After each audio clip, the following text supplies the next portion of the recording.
गृह विज्ञान कक्षा 12वीं के दूसरे अध्याय किशोरावस्था में विकास, सामाजिक, संवेगात्मक एवं संज्ञानात्मक विकास। इसके महत्वपूर्ण बिंदु। सामाजिक विकास। सामाजिक मान्यताओं के अनुरूप व्यवहार करना तथा दूसरों के साथ समन्वय स्थापित करने की क्षमता उत्पन्न होना सामाजिक विकास कहलाता है। एक किशोर समाज में तभी सम्मान प्राप्त कर सकता है जब उसका व्यवहार समाज के आदर्शों एवं मूल्यों के अनुरूप हो तथा उसका व्यवहार भी समायोजित हो। इसके लिए किशोर में सामाजिक परिपक्वता आवश्यक है। इस अवस्था में सामाजिक विकास को निम्न बिंदुओं द्वारा समझा जा सकता है। नंबर 1 सामाजिक व्यवहार, नंबर 2 समूह निर्माण, नंबर 3 किशोरावस्था की मित्रता, नंबर 4 विपरीत लिंग में रुचि, नंबर 5 नेता, नंबर 6 सामाजिक स्वीकार्यता और नंबर 7 सामाजिक परिपक्वता। अब हम प्रत्येक बिंदु को देखेंगे। पहला, सामाजिक व्यवहार। बालक जैसे जैसे बड़ा होता है वैसे वैसे उसका सामाजिक दायरा बढ़ने लगता है तथा उसके व्यक्तित्व निर्माण में घर से बाहर के समाज का हाथ उत्तरोत्तर महत्वपूर्ण होता जाता है। बालक की रुचियाँ और अनुभव विशाल हो जाते हैं। नव किशोर में यौवन आरंभ काल में पाई जाने वाली नकारात्मक अभिवृत्तियों का स्थान विधानात्मक या सकारात्मक अभिवृत्तियाँ लेने लगती है। नंबर 2 समूह निर्माण। नव किशोरों में अधिक चुनाव करने की व बाल्यावस्था में कम मित्र बनाने की प्रवृत्ति रहती है। किशोरों के समूह बड़े व ढीले तथा किशोरियों के समूह छोटे व ठोस होते हैं। किशोरों के सबसे घनिष्ठ और सबसे अच्छे मित्र उनके सखा होते हैं। ये समान लिंग के होते हैं जिनकी रुचियां व योग्यताएं समान होती है। बड़े समूहों में किशोरों के सर्वाधिक घनिष्ठ मित्र संख्या में कम होते हैं तथा वे अपना अधिकांश समय उन्हीं के साथ व्यतीत करते हैं। किशोरा अवस्था में सबसे बड़ा समूह भीड़ है, जो कई मंडलियों के मेल से बना बड़ा और ढीला ढाला समूह है। भीड़ के क्रियाकलाप मुख्यतः सामाजिक होते हैं, साथ ही साथ उसमें सामाजिक कर्तव्य एवं उत्तरदायित्व के प्रति उदासीनता आने लगती है। किशोरावस्था की मित्रता। किशोरावस्था में मित्र के रूप में उन्हीं व्यक्तियों को अपनाते हैं जो समवयस्क हो, पसंद व तौर तरीके उनके अनुरूप हो, उन्हीं के समान सामाजिक आर्थिक स्थिति हो तथा जिनसे उन्हें सुरक्षा की भावना मिलती हो। विषम लिंगीय मित्रों के चुनाव उसके मानकों के अनुरूप सिद्ध नहीं होते, फलस्वरूप झगड़ा हो जाता है तथा मित्रता असमय टूट जाती है। यह स्थिति नव किशोरों में पाई जाती है। किशोरावस्था के अंत तक लड़के लड़कियां दोनों ही समलिंगीय मित्रों की अपेक्षा विषम लिंगीय मित्रों के साथ अधिक समय बिताने लगते हैं व उनमें अधिक रुचि दिखाते हैं। प्रारंभिक स्थिति में लैंगिक संबंधों में लड़कियां लड़कों से अधिक आक्रामक होती है। पूर्व किशोरावस्था के अंत तक लड़के लड़कियों के जोड़े बन जाते हैं। किशोरावस्था की प्रगति के साथ साथ प्रेम, प्रणय याचना और विवाह में रुचि पराकाष्ठा पर पहुंच जाती है। विपरीत लिंग में रुचि। किशोरावस्था के प्रारंभिक दिनों में जागृत रुचियों का स्वरूप प्रणयात्मक होता है। उसमें विषम लिंगियों को पसंद करने की प्रबल इच्छा रहती है। विषम लिंगीय व्यक्ति कोई भी हो सकता है, चाहे वह शिक्षक हो, बड़ा खिलाड़ी हो, संगीतज्ञ हो, अभिनेता हो, अभिनेत्री हो या अपने परिवार का कोई सदस्य या पारिवारिक मित्र हो। धीरे धीरे पूर्व किशोरावस्था की समाप्ति से पहले ही बड़ी आयु के विषम लिंगियों में उनकी रुचि स्पष्ट नष्ट हो जाती है तथा सम आयु के विषम लिंगी के प्रति रुचि बढ़ने लगती है।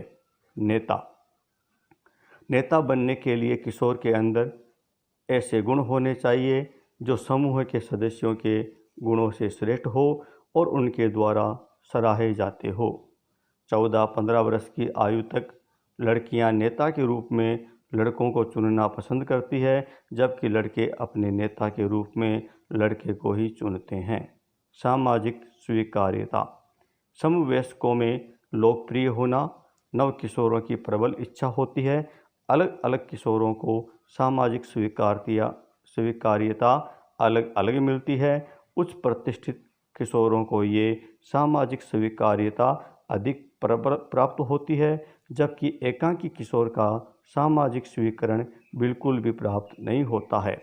समूह द्वारा बनाई गई प्रारंभिक धारणाएं व्यक्ति की शकल सूरत, उसका पहनावा, चाल ढाल से प्रकट होने वाली सामाजिक आर्थिक स्थिति पर निर्भर करती है। सामाजिक परिपक्वता। किशोरावस्था की समाप्ति तक किशोर अपनी नई स्थिति को सफलता के साथ संभालने के लिए सामाजिक रूप से परिपक्व हो जाते हैं। जो किशोर सामाजिक परिपक्वता प्राप्त कर लेते हैं वे स्वयं निर्णय कर सकते हैं, वह अपने नागरिक कर्तव्यों को स्वीकार करते हैं, वह उन्हें निष्ठा से पूर्ण करते हैं। किशोरावस्था में होने वाला सामाजिक विकास यदि व्यवस्थित रूप से होता है तो ऐसे किशोर भविष्य में अच्छे समाज का निर्माण करते हैं। संवेगात्मक विकास। बाल मनोवैज्ञानिक जी स्टैनले हॉल ने किशोरावस्था को तूफान और तनाव की अवस्था बताया है। इस अवस्था में संवेगात्मक विकास अपनी चरम सीमा पर होता है। आज के मनोवैज्ञानिक मानते हैं कि सांवेगिकता की उथल पुथल अथवा किशोरों के सांवेगिक विकास पर व्यक्ति के शारीरिक, सामाजिक जटिलता व सामाजिक संबंधों की व्यापकता आदि का सम्मिलित रूप से प्रभाव पड़ता है। किशोरावस्था की अनगिनत अवस्थाएं एवं सपने होते हैं, यद्यपि इन सभी का पूर्ण होना जरूरी नहीं है, और जब इनकी पूर्ति नहीं होती तब कुछ निराशा, अंतर्द्वंद की उत्पत्ति होती है और संवेगात्मक संतुलन बिगड़ने लगता है। किशोरावस्था के संवेग उत्तर बाल्यावस्था के ही होते हैं, लेकिन उनकी तीव्रता में अंतर पाया जाता है। किशोरावस्था में कुछ प्रमुख संवेग देखने को मिलते हैं, जैसे नंबर 1 क्रोध, नंबर 2 भय, व्याकुलता व चिंता, नंबर 3 ईर्ष्या, नंबर 4 स्पर्धा, नंबर 5 स्नेह, नंबर 6 हर्ष, नंबर 7 जिज्ञासा। अब हम आगे बढ़ते हैं और संज्ञानात्मक विकास के कारण एवं किशोरों में बालकों की तुलना में कौन कौन से परिवर्तन देखे जा सकते हैं उसके बारे में अध्ययन करते हैं। तो नंबर 1 किशोर तीव्र आलोचक होते हैं। नंबर 2 किशोर अपने से बड़े के साथ सहायक बनकर कार्य करना पसंद नहीं करते। नंबर 3 संज्ञानात्मक विकास के साथ साथ किशोर स्वयं ही एक अनोखी भाषा विकसित कर लेते हैं जिसमें हिंदी व अंग्रेजी का संगम होता है। नंबर 4 किशोर अपने रूप, रंग व अपनी आकृति के बारे में बहुत जागरूक होते हैं। नंबर 5 किशोर सृजनात्मक होते हैं। किशोरों में दिवा स्वप्न देखने की प्रवृत्ति बढ़ने लगती है। नंबर 6 किशोर आत्मविश्वास, प्रतिस्पर्धा तथा स्वतंत्रता के दीर्घावधि मूल्य स्थापित करने में सक्षम होते हैं। इससे उनकी तार्किक चिंतन की क्षमता, समस्या समाधान की क्षमता, वास्तविक व अवास्तविक में अंतर समझने की क्षमता तथा परिकल्पनाओं को विकसित करने की क्षमता विकसित होने लगती है। अब कुछ ऐसे शब्द जो आपको परीक्षा के रूप में पूछे जा सकते हैं, जैसे सामाजिक विकास। बालक में समाज के अनुरूप अपने व्यवहार को ढालने की क्षमता उत्पन्न होना सामाजिक विकास कहलाता है। युवक समूह, ऐसी संस्था जहां नव युवक एक समूह बनाकर अपने विचारों का आदान प्रदान करते हैं, युवक समूह कहलाते हैं। टोली, सह उम्र नवयुवकों, किशोरों और बालकों का समूह टोली कहलाता है। आकुलता, वास्तविक वस्तुओं अथवा परिस्थितियों के स्थान पर काल्पनिक वस्तुओं अथवा वार्तालाप द्वारा गहराने वाला भय आकुलता कहलाता है। संवेगात्मक विकास शारीरिक एवं मानसिक स्थिति की उद्दीप्त क्रियाओं को सहने और उनका उचित प्रत्युत्तर देने की क्षमता विकसित होना संवेगात्मक विकास कहलाता है। जिज्ञासा किसी वस्तु विशेष या घटना को जानने की इच्छा जिज्ञासा कहलाती है। संज्ञानात्मक विकास बच्चों की उन मानसिक क्रियाओं का विकास जिनके फलस्वरूप वह अपने आसपास की वस्तुओं घटनाओं आदि को जानने की इच्छा रखते हैं संज्ञानात्मक विकास कहलाता है। संज्ञान किसी वस्तु घटना या परिस्थिति का ज्ञान प्राप्त करना संज्ञान कहलाता है। असहिष्णुता अच्छा समायोजन करना असहिष्णुता कहलाता है। समूह मंडली 3 या 4 घनिष्ठ मित्र मिलकर एक समूह बनाते हैं, इसे समूह मंडली कहते हैं। काल्पनिक द्रोही कल्पना द्वारा स्वयं को संसार में एक बड़ा सुधारकर्ता समझना काल्पनिक द्रोही कहलाता है। ये थे गृह विज्ञान पाठ नंबर 2 के महत्वपूर्ण बिंदु।